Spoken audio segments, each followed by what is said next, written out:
জুলাই পরবর্তী বাংলাদেশে একটি প্রজন্ম তৈরি হয়েছে, তারা আর ফ্যাসিবাদকে ভয় পায় না, তারা প্রতিবাদ করতে শিখে গেছে। তারা কেউ শিবির করে না, ছাত্রদল করে না, জামাত করে না, বিএনপি করে না, কিন্তু তারা সত্যকে সত্য বলতে শিখে গেছে।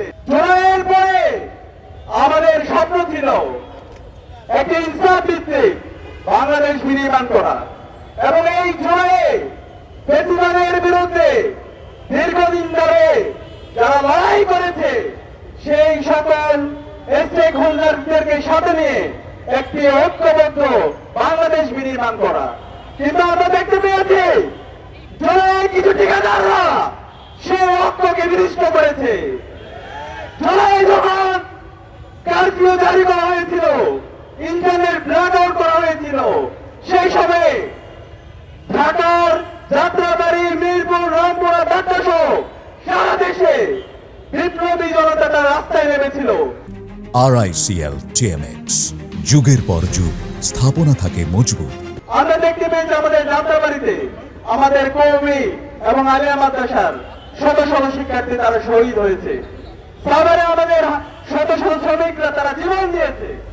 এবং 18 জুলাই যেদিন ঢাকা বিশ্ববিদ্যালয় যখন বন্ধ ঘোষণা করা হয়, আমাদের প্রাইভেট বিশ্ববিদ্যালয়ের ভাই বোনরা আবু সাঈদের মতো তাদের দুই হাতকে প্রসারিত করে তারা রাস্তায় নেমে তাদের জীবন দিয়েছিল। এবং শহরের মধ্যবিত্ত শ্রেণী এবং এলিটরা তারা রাস্তায় নেমে এই ফ্যাসিবাদের বিরুদ্ধে তারা তাদের জীবনকে উৎসর্গ করেছিল। কিন্তু এই 5 আগস্ট পরবর্তী আমরা দেখতে পেয়েছি এই জুলাইয়ের ঠিকাদাররা আমাদের আলেম ওলামাদেরকে তারা বঞ্চিত করেছে। আমাদের যারা প্রাইভেট বিশ্ববিদ্যালয়ের ভাই বোনরা ছিল তাদেরকে বিভিন্নভাবে বঞ্চিত করেছে, এবং শহরের মধ্যবিত্ত শ্রেণী এবং তাদের যে মতামত দেওয়া দরকার ছিল তাদেরকে বঞ্চিত করেছে। এবং এই মাধ্যমে একটা ঐক্য তৈরি হয়েছে, এবং যে অন্তর্বর্তীকালীন সরকার গঠিত হয়েছে আজকে 9 মাস পরেও শহীদ পরিবারদেরকে সাথে নিয়ে শাহবাগে আমাদেরকে বিচারের দাবিতে নামতে হচ্ছে। এর চাইতে লজ্জা আর কি হতে পারে? অন্তর্বর্তীকালীন সরকারের উপদেষ্টাদেরকে বলতে চাই, আপনারা যদি দায়িত্ব পালন করতে না পারেন আপনারা পদত্যাগ করুন। ছাত্র জনতা দায়িত্ব নিতে রাজি আছে, এবং এই বিপ্লব যাদের মাধ্যমে হয়েছে আমাদের শহীদ এবং আমাদের গাজী, তারা এই জাতির শ্রেষ্ঠ সন্তান, তাদেরকে রাষ্ট্র থেকে স্বীকৃতি দেওয়া দরকার ছিল এবং তাদের দায়িত্ব নেওয়ার দরকার ছিল। কিন্তু আমরা এখন পর্যন্ত আমাদের শহীদ পরিবারগুলোকে রাস্তা রাস্তায় ঘুরতে দেখছি। আমাদের যারা আহত আছে, আমাদের যারা পঙ্গুত্ব বরণ করে যারা হাসপাতালের বেডে কাটাচ্ছে, তারা এখন পর্যন্ত তারা সঠিক চিকিৎসা পাচ্ছে না। আর্থিক সংকটে তাদের কারণে হচ্ছে। এই চেয়ে লজ্জার আর কিছু হতে পারে না। জুলাই ফাউন্ডেশন থেকে শুরু করে যারা আমাদের শহীদ এবং আহত পরিবারদেরকে যে কাজ করছেন, তারা বারবার বিভিন্ন ধরনের আমলাতান্ত্রিক জটিলতা দেখান। আরে ভাই, কিসের আমলাতান্ত্রিক জটিলতা? রাস্তায় কি টাকার অভাব হইতে আমরা প্রয়োজনে না খেয়ে থাকবো?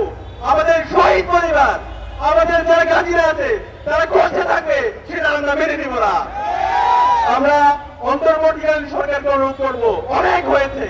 আমাদের যে মেজর দাবি ছিল খুনি হাসিনা এবং তার দূষণরা গত 16 বছরে বাংলাদেশে যে গণহত্যাচার এসেছে এবং জুলাইয়ে যে গণহত্যা এবং শিশু হত্যা করেছে, এই প্রত্যেকটা হত্যাকাণ্ডের বিচার করতে হবে।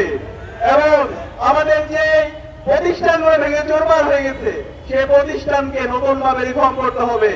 এবং আমি বাংলাদেশের মেজর পলিটিক্যাল পার্টিগুলোকে বলতে চাই, জুলাই পরবর্তী বাংলাদেশে একটি প্রজন্ম তৈরি হয়েছে, তারা আর ফ্যাসিবাদকে ভয় পায় না, তারা প্রতিবাদ করতে শিখে গেছে। তারা কেউ শিবির করে না, ছাত্রদল করে না, জামাত করে না, বিএনপি করে না, কিন্তু তারা সত্যকে সত্য বলতে শিখে গেছে। আপনারা যদি জুলাই বিপ্লবের যে স্পিরিট, সেই স্পিরিট লালন না করেন, শহীদদের সাথে যদি গাদ্দারি করেন, খুনি হাসিনার যে পরিণতি হয়েছিল তার চাইতে খারাপ পরিণতি আপনাদের হবে।